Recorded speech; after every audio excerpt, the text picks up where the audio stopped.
दोस्तों नमस्कार, मैं सौरभ गोस्वामी। हमारे साथ पूर्व विधायक हैं रमेश कुशवाहा जी।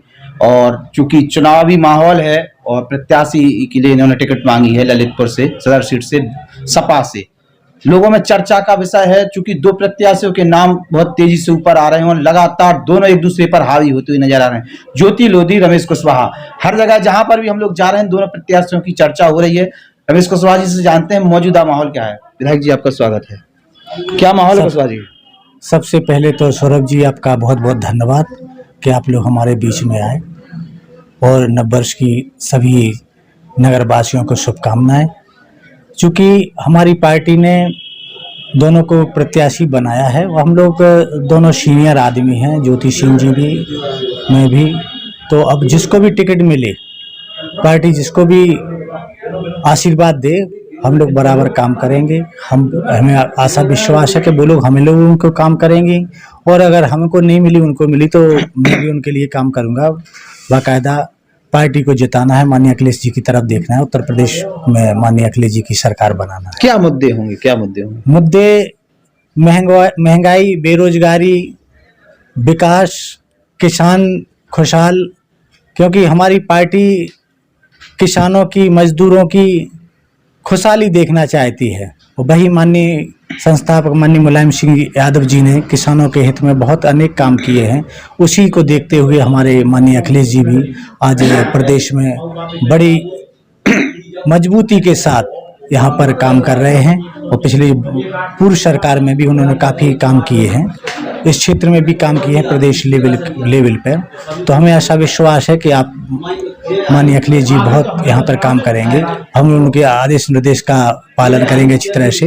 अखिलेश जी ने अभी ये घोषणा की है कि अगर उनकी सरकार आती है तो 300 यूनिट बिजली माफ करेंगे, किसानों के लिए भी बिजली माफ होगी, मतलब फ्री होगी पूरी तरीके से। जी। तो वो किस प्रकार का निर्णय है?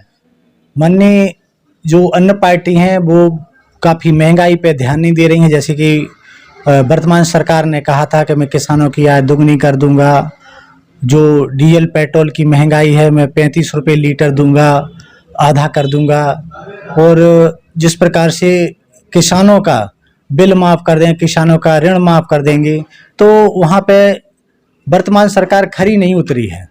जो उनका तरीका है पूंजीपतियों को बढ़ावा देने का, वो उनका एक अलग तरीका है, कहना कुछ तो करना कुछ।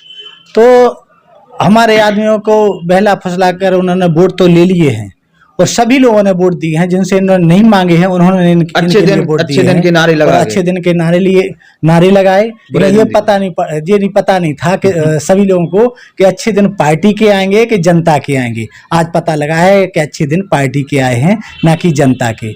आज जनता, किसान परेशान है, खाद नहीं मिल रहा है, बिजली नहीं मिल रही है, आज किसान की कोई सुन नहीं रहा है, मजदूरों को काम नहीं मिल रहा है, बेरोजगार नौजवान साथी बिना नौकरी के इधर उधर भटक रहे हैं। जो उन्होंने 2 करोड़ नौकरियों का वादा किया था और डबल इंजन की सरकार का वादा किया था कि डबल इंजन की सरकार है, आज उन्होंने जमीनी स्तर पे कुछ ऐसा काम नहीं किया है। और हमारे यहाँ तो चाहे विधायक हो, मंत्री हो, वो तो और कोई कह नहीं पा रहे हैं कि हमारी कोई सुनता ही नहीं है। माननीय योगी जी जो मुख्यमंत्री हैं प्रदेश के, उन्होंने कहा था विधानसभा में, इतिहास में पहली बार ऐसा हुआ है, जिन्होंने कहा था कि हमारे विधायकों की कोई सुन नहीं रहा है, तो हमको ऐसे पावर दो कि जो हमारे क्षेत्र में हम लोगों की सुने। एक दरोगा भी नहीं सुन रहा है। अच्छा, ऐसा देखने में आ रहा है कि लगातार प्रधानमंत्री जो हैं वो प्रदेश में आ रहे हैं, तो डबल इंजन की सरकार दिखाने की कोशिश कर रही कि हम भैया 2 लोग हैं काम करने वाले। अखिलेश जी सिंगल व्यक्ति ऐसे 7 बड़े नेताओं के सामने टकरा रहे हैं। अखिलेश जी चूंकि जमीन से जुड़े हुए नेता हैं, वो भाजपा के सभी नेताओं पर भारी हैं। उनके कार्य करने की शैली, जमीन से जुड़ने की, मजदूरों से चाहे किसानों से, जनता से बीच में संवाद करते हैं। वो आज उनको जनता, प्रदेश की जनता हाथों हाथ लिए फिर रही है, अखिलेश जी के जिंदाबाद के नारे लगा रहे हैं कि हमें अखिलेश की सरकार चाहिए। जो वो कहते हैं वो करते हैं। अच्छा, इसलिए रमेश कुशवाहा जी, आप क्षेत्र में घूम रहे होंगे, ललितपुर विधानसभा क्षेत्र में खास तौर से। जी। क्या माहौल दिख रहा है? क्या विकास दिख रहा है? मौजूदा सरकार के कुछ काम दिखाई दे रहे हैं? अब हमको तो नहीं लगता कोई ऐसा काम दिखाए जहाँ जमीन पे कोई काम दिख रहा हो। खास तौर से उनके भी यहाँ नेता आए हैं, तो जो हमारे किसान खाद की किल्लत पड़ी है प्रदेश में कभी ऐसी किल्लत नहीं पड़ी है। और दिक्कत पड़ी है, कहाँ ये लोग खाद ले गए हैं प्रदेश का, वो नहीं मिला है। तो किसानों ने आत्महत्या की, कुछ लाइन में लगे लगे मर गए हैं, किसी को अटैक आ गया है, कोई ने नहीं मिली खाद तो उन्होंने फांसी लगा के आत्महत्या कर ली है। तो ये सरकार के ना मंत्री ना विधायक कोई 2 बोरी उन्हें खाद नहीं दिला सके, ना कोई यहाँ पे आया है, ना ऊपर लोगों से कोई वहाँ पे उनके परिवारों को सांत्वना देने के लिए आया है। सुनने में ऐसी ऐसा लग रहा है कि वर्तमान जो विधायक वो भी कुशवाहा हैं जी, और मंचों से माफी मांगते हुए नजर आ रहे। क्या ऐसी गलती कर दी कि माफी मांगनी पड़ हो रही है? सकता है, उनके बारे में हम कुछ कह नहीं सकते। वैसे सत्ता के विधायक है, जहाँ पे भी अपनी बात रखेंगे, प्रशासन शासन उनकी मानने को तैयार रहेगा और रहना चाहिए। अगर उनकी कोई नहीं मानता तो ये उनकी पार्टी की और हमें एक क्या वो अपनी नाकामी छुपाने के लिए इस प्रकार का ड्रामा रच रहा है, ये भी तो माना जा सकता है, क्योंकि इतनी बड़ी सत्ता वाली पार्टी, हर पद पर उनके नेता बैठे हुए हैं, इसके बाद भी विधायक इस प्रकार की बातें करें। अब ये अपनी नाकामी छुपाना नहीं लगता? ये क्या सोच है उनकी, मैं उन पर टिप्पणी नहीं करना चाहता। मैं अपनी पार्टी की बात करना चाहता हूँ। मैं हम लोग पार्टी के जो भी कार्य हुए उनको लेकर बीच में जाता हूँ। जैसे हमारे माननीय अखिलेश जी ने, राष्ट्रीय अध्यक्ष जी ने कहा है कि मैं सरकार आने पर, समाजवादी पार्टी सरकार बनने पर मैं 300 यूनिट गरीबों को बिजली दूंगा। पेंशन की बात, पेंशन में 1500 रुपये में पेंशन, जो 500 रुपये है वो 1500 रुपये बेरोजगारी भत्ता देगा, जो और 10 लाख रुपया बैठते ही नौकरियां दूंगा बेरोजगारों भाई बहनों के लिए।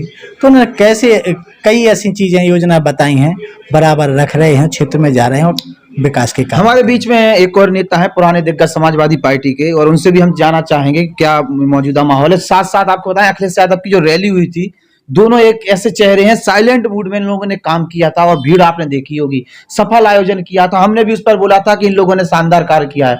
आइए इन्हीं से बात करते हैं। नेताजी स्वागत है आपका। गोस्वामी जी धन्यवाद आपको अपने चैनल पे हमें लेने के लिए। हम कहना चाहते हैं कि जो आपने पूछा कि किस मुद्दों पे आप काम करेंगे, हमारा क्या है, समाजवादी पार्टी के संस्थापक माननीय मुलायम सिंह जी, उनका एक ही सोच रहा, गरीब और खेत और खलियान की बात कहती हैं मजदूर। उनकी हरदम ये रही कि उस पर राष्ट्रीय अध्यक्ष चल रहे हैं कि जैसे पिछली बार, जैसे कन्या विद्या धन, बेरोजगारी भत्ता, लैपटॉप, सारी चीज़ें उनके अंदर सोच है, जो समाजवादी पार्टी की सोच है, दबे कुचले लोगों को ऊपर ले आने के लिए, उसी पे काम करती है समाजवादी पार्टी।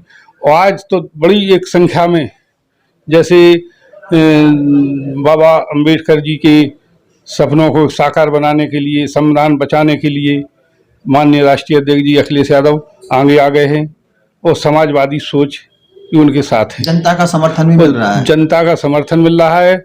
उनने पिछली बार जो काम किया है, जैसे आप देखें कि तुलना करते हैं लोग कि कौन सी सरकार ने क्या काम किया, तो लोगों को एक आशा थी, इन लोगों ने ऐसी झूठे वादे कर करके सपने दिखाए, लोगों को झूठे बोले और झूठ बोलकर जनता को गुमराह करके और चोरी करके अपनी पार्टी के हित में वोट डरा लिया। वो काम दिखा नहीं।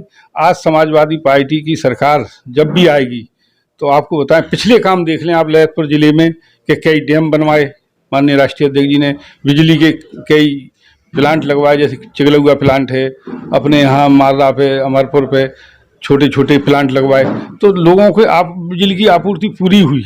आज जैसे बड़ी समस्या थी, 5-6 घंटे लाइट आती थी, तो आज देखें कि किसानों के लिए सिंचाई पर्याप्त बिजली देते थे, वो गरीब के लिए उनने जो घोषणा की कि 300 यूनिट बिजली फ्री देंगे हम। तो ये समाजवादी पार्टी जो अपने वादे जो कहते हैं वो वादे पूरे करते हैं। कि माननीय राष्ट्रीय अध्यक्ष जी जब हमारे संस्थापक माननीय मुलायम सिंह जी थे, तो उनकी सोच थी कि गरीब बड़े किसान मर रहा है, कर्ज में डूबा हुआ है, तो सबसे पहले सरकार बनते ही कैसे ही पहले ही दिन कुर्सी पर बैठे और 10,000 का कर्जा माफ़ किया था किसानों का, और चुंगी माफ़ की थी। तो जब जब सरकार बनी समाजवादियों की, समाजवादी सरकार में हरदम गरीबों, किसानों, व्यापारियों को, नौजवानों के लिए, छात्रों के लिए, सबके लिए उनने अब आश्वासन दिया। जो इनने एक कानून लगाया है 21 साल की लड़कियों विवाह की, तो उनका कहना यह है 21 साल की लड़की तो हों, शिक्षित लड़कियों के लिए रोजगार मिलना चाहिए। रोजगार दिलवा वो ज्यादा सबसे बड़ा मुद्दा है। आज भाजपा सरकार हर उस पर फेल हो चुकी है और जो योगी जी हैं वो टोटली जातवाद की राजनीति कर रहे हैं यहाँ देश प्रदेश में। और मोदी के साथ भी मोदी जी जो आ रहे हैं, आपने बोला था विधायक जी से कि सवाल पूछा था कि मोदी जी डबल इंजन की सरकार बार बार आ रहे हैं, तो आज जनता की नजर में अखिलेश जी का कद बढ़ा है। मोदी जी बहुत पीछे चले गए हैं। मोदी जी को कोई पूछेगा, लगा दी अखिलेश के सामने, फेल हो रहे हैं वो। 4-4 बजे तक आपने देखा होगा कि पिछली बार उनके जो वो यात्रा निकली थी वहाँ, नहीं वो कौन सी उसमें गए थे मोदी जी, वो हाईवे जो बनाया उन्होंने एक्सप्रेस वे, उस पर माननीय राष्ट्रीय अध्यक्ष जी ने गाजीपुर से अपनी रैली की तैयारी कर दी थी। तो हमारा ये है कि समाजवादी पार्टी के लोग सच्चे लोग हैं, भाजपा के लोग झूठे लोग हैं। जो माननीय राष्ट्रीय अध्यक्ष जी के प्रस्तावित रोड थे, जो योजना के लिए पैसा दिया था, शुरुआत की थी, इतने में सरकार चली। हम लोगों की सरकार में जो वादे कर दिए थे कि मेट्रो चलवाएंगे, रोड बनवाएंगे, हाईवे बनवाएंगे, तो पूरे वादे हुए। और आपको बताएं, समाजवादियों की सोच है कि इस देश को आगे ले जाएं। सच्चे लोग हैं, ये झूठे लोग हैं। और मौजूदा जो यहाँ की परिस्थितियां हैं ललितपुर की, तो आप ललितपुरी में देख लें कि देवगढ़ रोड से लगा के, जैसे एक बार गए थे देवगढ़, माननीय राष्ट्रीय अध्यक्ष जी, तो वहीं से सारे रोडों के लिए कह दिया था जिले की, तो सब अच्छे रोड बने। ललितपुर से मैरोनी, मैरोनी से मड़ौरा, मैरोनी से बानपुर, मैरोनी से टीकमगढ़, हर बड़े कस्बे को मुख्यालय से जोड़ने का काम किया था। जैसे यहाँ से ललितपुर से टीकमगढ़, बार, और राजघाट से जखौरा, जखौरा राजघाट से ललितपुर, जखौरा से तालबेट, सारे रोडों को जोड़ने का ये काम तो बीजेपी वाले अपने पता नहीं लगे। नहीं तो वो क्या है, इनकी आदत है कि जो काम हम लोग समाजवादियों ने किए, इनने फीते काटना शुरू कर दिया वहाँ झूठ बोलकर। इनकी आदत है झूठ बोलना और लोगों को जुमलेबाजी। अच्छा ये बताइए, चूंकि आप हमने देखा है कि पार्टी में जिलाध्यक्ष की घोषणा अभी तक हुई नहीं है, रैली का जो अखिलेश जी की रैली थी, तमाम कार्यक्रम है, हर कार्यक्रम में आपकी एक अहम भूमिका होती है और आपके साथ एक रमेश चंद जी है, उनकी भी एक अहम भूमिका होती है।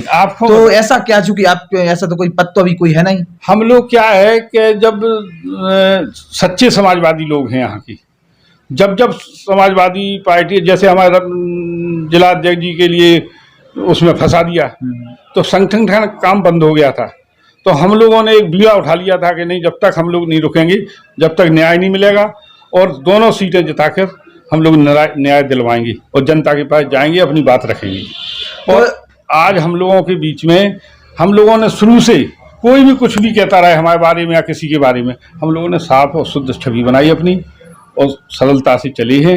लोगों ने राजनीतिक तौर पे हमें जरूर दबाया गया और हमारे खिलाफ। अभी 2022 का क्या दृश्य होने वाला है? 2022 में दोनों सीटें समाजवादी पार्टी ललितपुर की जीत के जाएगी। प्रत्याशी कौन से होने चाहिए? प्रत्याशी हमारे इतने अच्छे आएंगे, राष्ट्रीय अध्यक्ष जी करेंगे घोषित, और जिनके लिए वो टिकट दे देंगे वो प्रत्याशी कोई गुटबाजी नहीं देखेगी, कोई गुटबाजी नहीं है और ना रहेगी। और वैसे भी कहा जाता है कि जब आप सामने आते तो गुटबाजी करने वाले भाग जाते हैं। और रैली के ये है कि आज अखिलेश जी के नाम से हम लोगों की सम्मान मिलता है। हम लोगों के लिए वो इतने अच्छे नेता हैं देश के, प्रदेश के नहीं अकेले, देश के बहुत बड़े नेता हैं।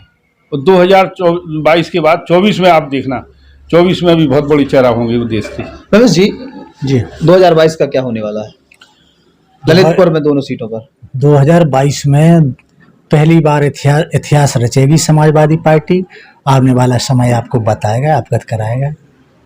तो दोनों बड़े नेता हमारे साथ थे, चाहे रमेश कुशवाहा जी की बात करें, चाहे कैलाश जी की बात करें, दोनों ही अच्छे नेता हैं, कैडर बेस नेता हैं, एक सरल स्वभाव है, लोगों के बीच में हो रहते हैं। राजनीति कोई मतलब ऐसी राजनीति नहीं करते जो ओछापन दिखाए, अच्छा काम करते हैं। देखते हैं क्या होता है, जो भी पार्टी डिसाइड करेगी उसके साथ ये दोनों खड़े नजर आएंगे। नमस्कार, धन्यवाद।